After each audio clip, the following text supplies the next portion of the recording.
I was here 4 years ago, and I remember at the time that the talks weren't put online. I think they were given to TEDsters in a box set of DVDs, which they put on their shelves, where they are now. And actually, Chris called me a week after I'd given my talk and said, "We're going to start putting them online. Could we put yours online?" I said, "Sure."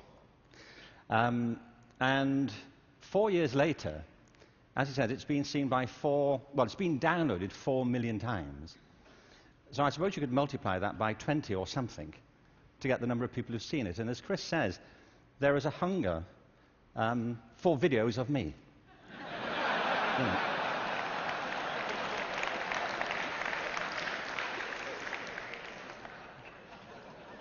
Don't you feel?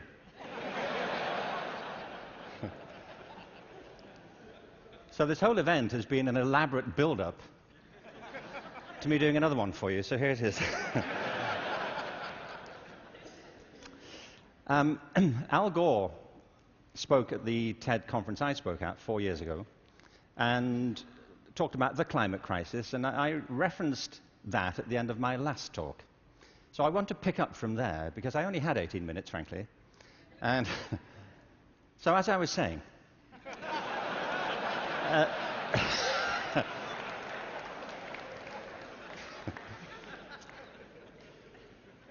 you see, he's right. I mean, there is a major climate crisis, obviously, and I think if people don't believe it, they should get out more.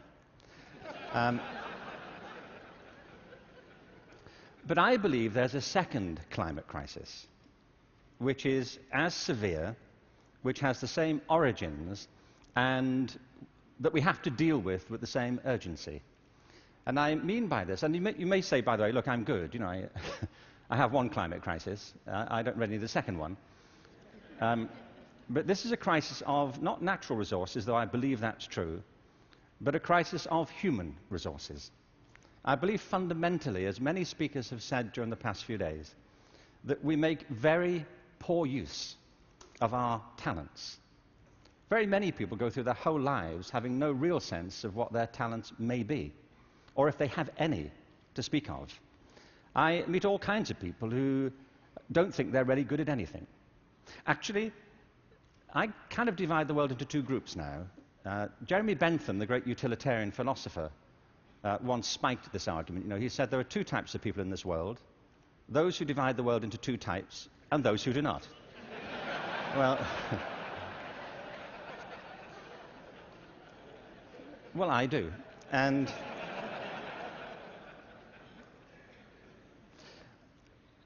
I meet all kinds of people who don't enjoy what they do. They simply go through their lives getting on with it. They get no great pleasure from what they do. They endure it rather than enjoy it and wait for the weekend. But I also meet people who love what they do and couldn't imagine doing anything else. If you said to them, "Don't do this anymore," they'd wonder what you were talking about. Because it isn't what they do, it's who they are. They say, "But this is me. You know, it would be foolish for me to abandon this because it speaks to my most authentic self." And it's not true of enough people. In fact, on the contrary, I think it's still true of a minority of people. And I think there are many possible explanations for it. And high among them is education. Because education, in a way, dislocates very many people from their natural talents. And human resources are like natural resources. They're often buried deep. You have to go looking for them. They're not just lying around on the surface. You have to create the circumstances where they show themselves.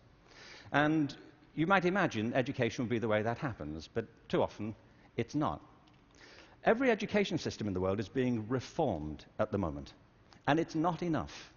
Reform is no use anymore, because that's simply improving a broken model. What we need, and the word's been used many times during the course of the past few days, is not evolution, but a revolution in education. This has to be transformed into something else.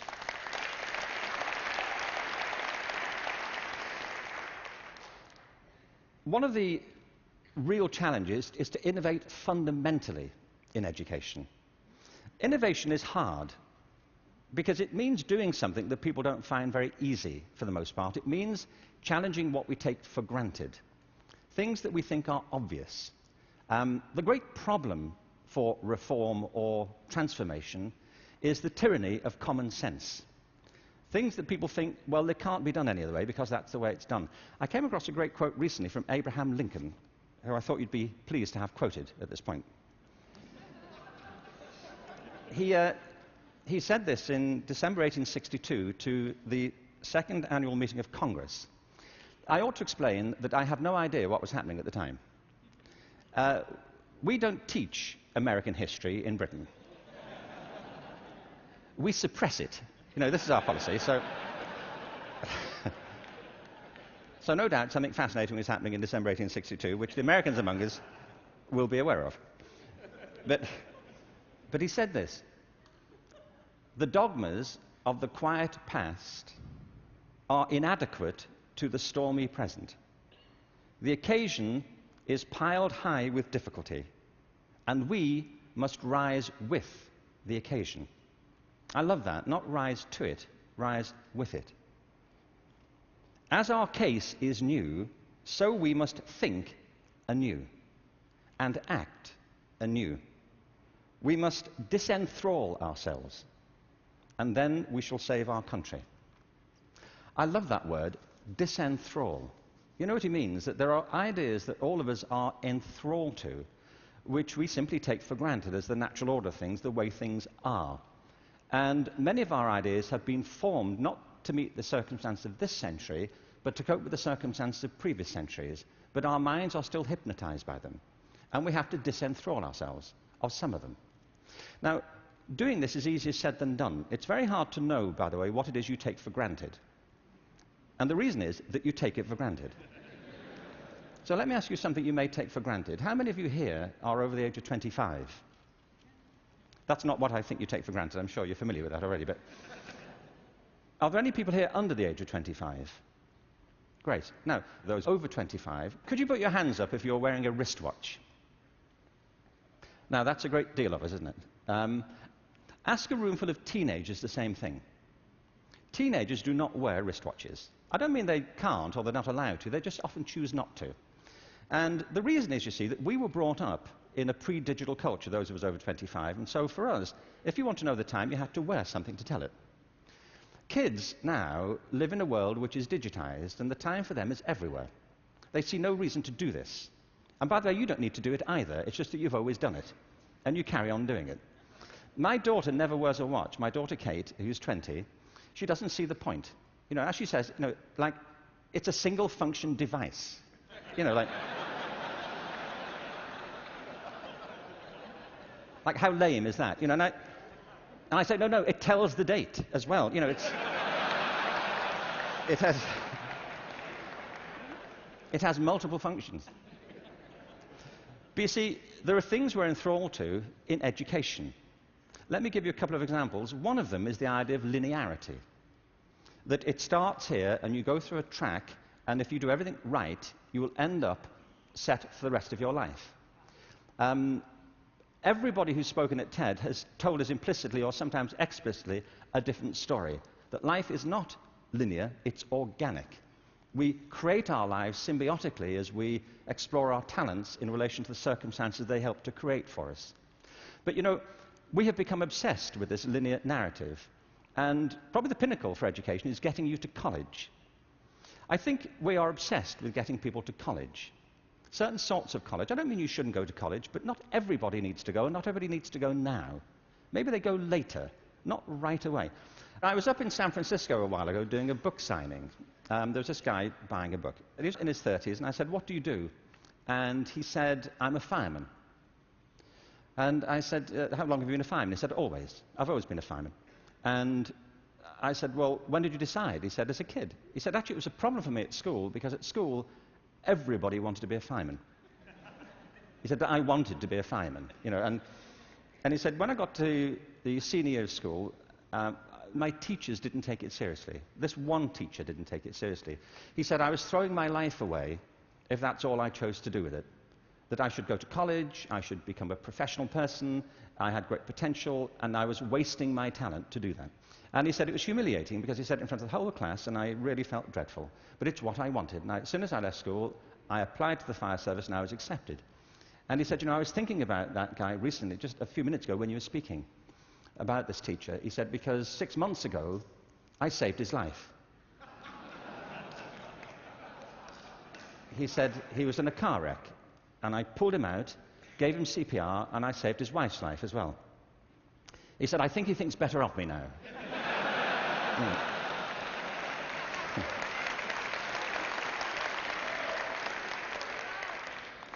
You know what I mean?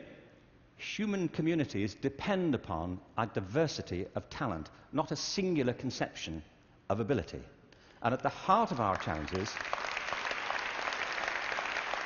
at the heart of the challenge is to reconstitute our sense of ability and of intelligence. This linearity thing is a problem.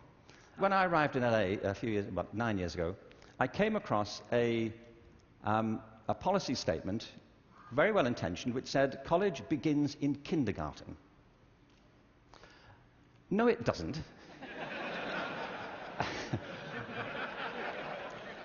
It doesn't. If we had time, I could go into this, but we don't. Kindergarten begins in kindergarten. A friend of mine once said, a 3-year-old is not half a 6-year-old.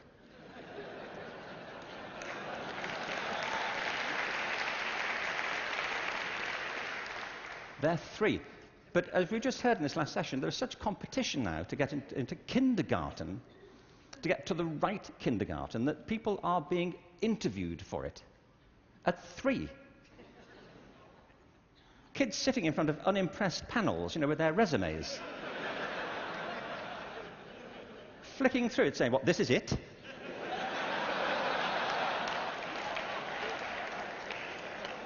You've been around for 36 months and this is it?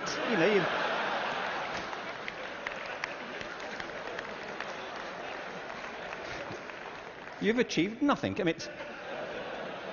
Spent the first 6 months breastfeeding, what I can say.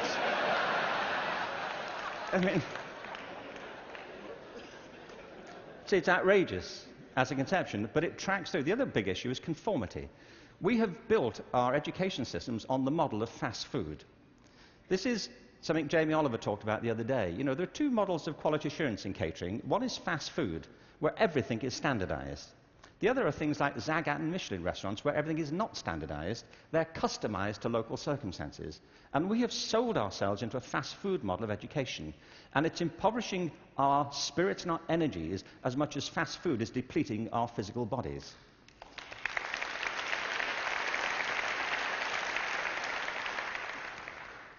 I think we have to recognize a couple of things here. One is that human talent is tremendously diverse. People have very different aptitudes. I worked out recently that I was given a guitar as a kid at about the same time that Eric Clapton got his first guitar. It worked out for Eric, that's all I'm saying. In a way, it did not for me. I could not get this thing to work, no matter how often and how hard I blew into it. It just wouldn't work. But it's not only about that, it's about passion. Often people are good at things they don't really care for. It's about passion and what excites our spirit and our energy. And if you're doing the thing that you love to do, that you're good at, time takes a different course entirely. My wife's just finished writing a novel, and I think it's a great book. But she disappears for hours on end. You know this. If you're doing something you love, an hour feels like 5 minutes. If you're doing something that doesn't resonate with your spirit, 5 minutes feels like an hour. And the reason so many people are opting out of education is because it doesn't feed their spirit. It doesn't feed their energy or their passion. So I think we have to change metaphors. We have to go from what is essentially an industrial model of education, a manufacturing model, which is based on linearity and conformity and batching people. We have to move to a model that is based more on principles of agriculture. We have to recognize that human flourishing is not a mechanical process, it's an organic process. And you cannot predict the outcome of human development. All you can do is, like a farmer, is create the conditions under which they will begin to flourish. So when we look at reforming education and transforming it, it isn't like cloning a system. There are great ones, like KIPS. It's a great system. There are many great models. It's about customizing them to your circumstances and personalizing education to the people you're actually teaching. And doing that, I think, is the answer to the future, because it's not about scaling a new solution. It's about creating a movement in education in which people develop their own solutions, but with external support based on a personalized curriculum. Now, in this room, there are people who represent extraordinary resources in business, in multimedia, in the internet. These technologies, combined with extraordinary talents of teachers, provide an opportunity to revolutionize education. And I urge you to get involved in it, because it's vital not just to ourselves, but to the future of our children. But we have to change from the industrial model to an agricultural model where each school can be flourishing tomorrow. That's where children experience life, or at home if that's where they choose to be educated with their families or their friends. There's been a lot of talk about dreams over the course of this few days. And I wanted just to, very quickly, I was very struck by Natalie Merchant's songs last night, recovering old poems. I wanted to read you a quick, very short poem from W.B. Yeats, who some of you may know. He wrote this to his love, Maud Gone, and he was bewailing the fact that he couldn't really give her what he thought she wanted from him. And he says, "I've got something else, but it may not be for you." He says this: "Had I the heavens embroidered cloths, enwrought with gold and silver light, of blue and the dim and the dark cloths, of night and light and the half-light, I would spread the cloths under your feet. But I, being poor, have only my dreams. I have spread my dreams under your feet. Tread softly, because you tread on my dreams.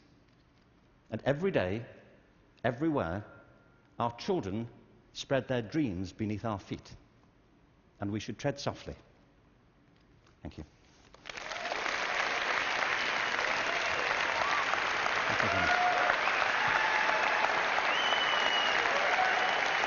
Thank you very much.